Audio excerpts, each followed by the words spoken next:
はい、こんにちは。ウェイクボーダー農園です。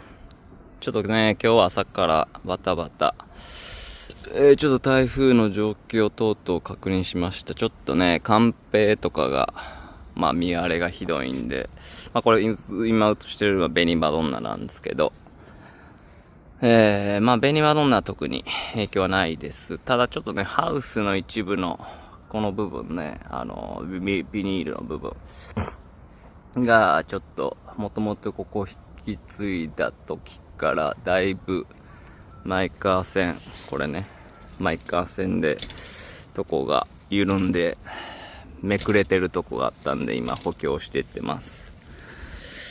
こうやって結んでいくんですけど、この結び方も、また次回動画に上げたいと思います。